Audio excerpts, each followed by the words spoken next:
এখন এই অবস্থায় একজন মুসলিম হিসেবে আপনার করণীয় কি? আমি কয়েকটা পয়েন্ট আপনাকে বলতে পারি 5 মিনিটের মধ্যে। এই কয়েকটা পয়েন্ট যদি আপনি একটু মেনে চলেন, ইনশাআল্লাহ আপনিও শেষ জামানায় সফল হবেন ইনশাআল্লাহ। যদিও বা এই জামানায় সফল হওয়া খুব কঠিন, খুবই কঠিন। নবীজি বলেছেন ঈমান ধরে রাখা এত কঠিন হবে যেমন হাতে আগুন ধরে রাখা কঠিন হয়। হাতে আগুন ধরে রাখা কি কঠিন? দেখেন, আমরা যারা ইসলাম ফলো করছি, আমাদের ইসলাম পালন করতে যদি এরকম কষ্ট না হয়, বুঝতে হবে আপনি সেই প্রকৃত ঈমান ধারণ করে নাই, যে ঈমান ধারণ করলে হাতে আগুন আপনি অনুভব করতেন। সত্যিকারের ঈমান নিয়ে চলেন, সমাজ আপনার শত্রু হয়ে যাবে, পরিবার শত্রু হয়ে যাবে, রাষ্ট্র বিশ্ব শত্রু হয়ে যাবে আপনার। তো নবী সাল্লাল্লাহু আলাইহি ওয়াসাল্লাম বলেছেন যে শেষ জামানে ঈমান ধরে রাখা খুবই কঠিন হবে। সকালে মানুষ মুমিন থাকবে, বিকেলে কাফের হয়ে যাবে। বিকালে কাফের থাকবে, সকালে মুমিন হবে। মানুষ দিনকে দুনিয়ার বিনিময়ে বিক্রি করে দিবে। এই যুগে সফল হবে সেই মানুষরা যারা এই ফিতনা মুক্ত পরিবেশে দিন পালন করবে। অনেক দূরের প্রত্যন্ত জায়গায় চলে যাবে, শহর থেকে দূরে, নগর থেকে দূরে, পাহাড়ি এলাকায়, অনেক দূরে, কান্ট্রি সাইডে। ওই যে থাকে না কিছু মানুষ উপজাতির মতো, ওই রকম করে যারা থাকবে এরা নিরাপদে থাকবে। কৃষি জমি চাষাবাদ করবে, নিজের খাবার নিজে খাবে, মাছ চাষ করবে, গরু চাষ করবে, ছাগল পালবে, শহরের ফিতনায় জড়াবে না। নিজেরা নিজেদের কলোনি গড়ে তুলবে আলাদা করে, অনেকটা মুসলিম ভিলেজের মতো। এরা সফল হবে। শেষ জামানায় সফল হওয়ার কয়েকটা পথ বলে দিচ্ছি। 1 নাম্বার, আপনাকে জ্ঞান অর্জন করতে হবে। কোরআন হাদিসের সাথে সমসাময়িক যত জ্ঞান আছে সব অর্জন করতে হবে, এটা 1 নাম্বার। জ্ঞান নাই, আপনি শেষ জামানায় টিকতে পারবেন না। যাদের কাছে এই জ্ঞান ছিল তারা কিন্তু মহামারীর আগেই প্রস্তুতি নিয়েছিল। আমি অনেক ওস্তাদকে চিনি, বাংলাদেশের আলেম, তারা এই 2020 সালের আগে হজ করে ফেলছে। তারা আগেই বুঝতে পারছে 20 সালে কিছু একটা হবে, 20 সালে পৃথিবীতে কিছু একটা হবে, তারা আগেই বুঝতে পারছে। কারণ শেষ জামানার পড়াশোনা করেছেন তারা, কার পর কি হতে যাচ্ছে এটা তারা বুঝতে পারছেন, অনুমান করতে পারছেন। তাই জ্ঞান ছাড়া আপনি শেষ জামানায় টিকতে পারবেন না ভাই। জ্ঞান অর্জন করুন, 1 নাম্বার। 2 নাম্বার, জ্ঞান অনুযায়ী আমল করেন। যতটুকু জেনেছেন আমল করেন। কালকের জন্য অপেক্ষা করবেন না, আজকেই নামাজ শুরু করে দেন। দেনা পাওনা থাকলে আজকেই মিটিয়ে দেন। আজকেই পরিবারের সবাইকে ডেকে ওয়াজ করেন, নসিহত করেন যে দেখো সামনের দিনগুলো ভয়ঙ্কর, আমাদের জীবনকে গোছাতে হবে, যা করেছি তওবা করে আল্লাহর কাছে ফিরে আসেন। আল্লাহ পাক গফুরুর রহিম, আপনি তওবা করে এইমাত্র চলে আসেন, আল্লাহ মাফ করে দেবে ইনশাআল্লাহ। আপনাকে আল্লাহ পাক পরীক্ষা করবেন আপনি সত্যিকার তওবা করেছেন কি না। আপনাকে প্রমাণ করতে হবে নামাজের মাধ্যমে, জ্ঞান অর্জনের মাধ্যমে, ভালো কাজের মাধ্যমে, সদকা করার মাধ্যমে। সৎ কাজের আদেশ করবেন, অসৎ কাজে নিষেধ করবেন। আপনি ইসলাম পরিপূর্ণরূপে পালন করার চেষ্টা করেন। কোনো সরকার, কোনো সমাজ নেতা, কোনো রাষ্ট্রনেতা, কোনো পারিবারিক নেতা, কেউ আপনার সাথে আপনার কবরে যাবে না। সোজা কথা, আপনাকে আল্লাহর সামনে একাই দাঁড়াতে হবে। কারো পরোয়া করে লাভ নাই, কোনো অজুহাত দিয়েও লাভ নাই। দেশটা ভালো না, বিশ্বটা ভালো না, সমাজটা ভালো না, সময় ভালো না, এগুলো বলে কোনো লাভ নাই। মানে আমাকে আমার রবের সামনে দাঁড়াতে হবে। আমার ভালো আমাকে বুঝতে হবে। আমার ভালো, বাজারে গেলে একটা মাছ ভালো না খারাপ আপনি তো বোঝেন, তরকারি ভালো না খারাপ বোঝেন। দিনের ব্যাপারে বুঝতে চান না কেন? দিনের ব্যাপারে খালি হুজুরদের শরণাপন্ন কেন হচ্ছে? পড়াশোনা করেন, আমল করেন, আমল বাড়িয়ে দেন। দিন সময় নষ্ট করবেন না। যুবকদেরকে স্পেশালি বলবো, সময় নষ্ট করবেন না।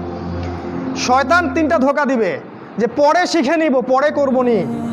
শয়তান আসে বুঝাবে যে এখন কি আর বয়স হয়েছে, আগে পরে দেখা যাবে।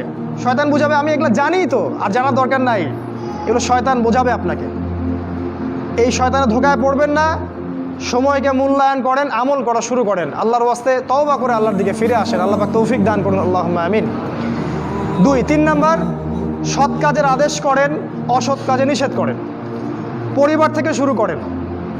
আপনি ব্যক্তিটা গড়ে তোলেন, পরিবারটাকে ইসলামিক পরিবারে গড়ে তোলেন। আপনার ছেলে, আপনার মেয়ে, আপনার স্ত্রী, আপনার সন্তান, আপনার বোন, আপনার মা, সবার ব্যাপারে মনিটরিং করেন, চোখে চোখে রাখেন।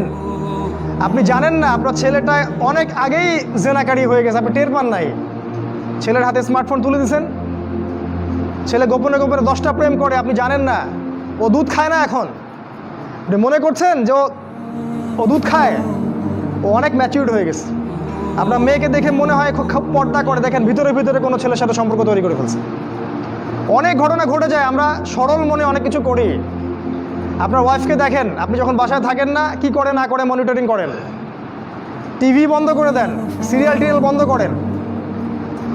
এমন কারোর সাথে মিশতে দিবেন না যে আপনার ছেলেকে, আপনার মেয়েকে, আপনার বোনকে, আপনার মাকে বিপথে নিয়ে যাবে। কঠোর হন পরিবারের উপরে, কারণ আপনাকে আল্লাহ পাক আপনার পরিবার সম্পর্কে জিজ্ঞাসাবাদ করবেন, অবশ্যই জিজ্ঞাসা করবেন।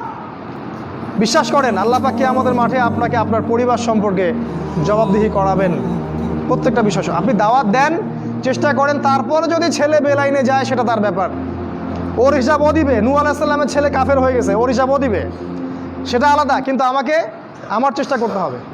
পরিবার গড়ে তোলেন, সৎ কাজের আদেশ করেন, অসৎ কাজে নিষেধ করেন। 4, এই যে কোরআন এবং সুন্নাহর দাওয়াতটা পৌঁছে দেন মানুষের কাছে। দাওয়াতেই কাজ করেন ভাই, সময় নষ্ট করেন না। আপনি যে দল করেন বা যে সংগঠন করেন বা যে মাযহাব, যে তরিকায় থাকেন, আমার তাতে কোনো আপত্তি নাই, কিন্তু কোরআন সুন্নাহর দাওয়াতটা মানুষের কাছে প্রচার করেন। মূল বিষয়ে কোনো পার্থক্য নাই। এই দাওয়াত দেওয়ার সময় সাম্প্রদায়িক হবেন না, সবাই আমার দলে আসো, আমার দলে ফর্ম পূরণ করো, না হলে দাওয়াত হচ্ছে না, এমন দাওয়াতের দরকার নেই। মানুষকে ইসলামের দাওয়াত দেন, আল্লাহর দিকে ডাকেন, কোরআনের দিকে ডাকেন, সুন্নাহর দিকে ডাকেন, দেখবেন সমাজে একটা সাম্য চলে আসবে ইনশাআল্লাহ। দাওয়াতেই কাজ করেন, বেশি বেশি কোরআন সুন্নাহর দাওয়াতেই কাজ করেন। 5 নাম্বার, অর্থ সম্পদ যা আছে এগুলোকে কাগজের টাকায় রেখে দিবেন না, আমার নসিহত। হয়তো বুঝতে পারছেন না, মাথার উপর দিয়ে যাচ্ছে কথা, কিন্তু পরে বুঝবেন। টাকা পয়সা যা আছে এগুলোকে ব্যাংকে কাগজের টাকার মধ্যে রেখে দিবেন না, কারণ কাগজের টাকা সামনে আর থাকবে না। লিখে রাখেন, কয়েক বছর পরে দেখতে পারবেন সমস্ত টাকা হয়ে যাবে ইলেকট্রনিক। খালি পাঠাবেন, ইলেকট্রনিক মানে আপনি টাকা ধরতেও পারবেন না, পকেটে রাখতেও পারবেন না, খালি জানবেন আমার অ্যাকাউন্টে এত টাকা আছে। এই পুরো ব্যাংকিং সিস্টেমটা পড়ে যাবে, থাকবে না। বিশ্বাস না হলে লিখে রাখতে পারেন, এই পুরো ব্যাংকিং সিস্টেম পড়ে যাবে, কাগজের টাকা থাকবে না। কি করবেন তাহলে? আপনি আপনার সম্পদটাকে সোনায় রূপান্তর করেন, কিছু সোনা করে রাখেন, জমায় রাখেন, রূপায় কনভার্ট করেন। এগুলোর দাম কখনো কমবে না। 100 বছর পরেও সোনার দামই থাকবে। তো 10 বছর পর আপনার 10 লাখ টাকার মান 10 লাখ টাকা থাকবে না, দাম পড়ে যাবে, আপনি সম্পত্তি হারাবেন। এইভাবে তারা সারা বিশ্বকে লুট করছে, এই কাগজের টাকা দিয়ে তারা সারা বিশ্বকে লুট করছে। এটা বুঝবেন না, পরে বুঝবেন। আচ্ছা, শুনে রাখেন।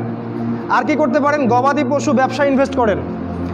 আরেকটা কাজ করতে পারেন, জমি কিনে রাখতে পারেন, এটা ভালো জিনিস। এই জিনিসগুলোতে টাকা কনভার্ট করেন। শেষ জামানায় আপনার কাগজের টাকা থাকবে না, আপনি ক্ষতিগ্রস্ত হবেন।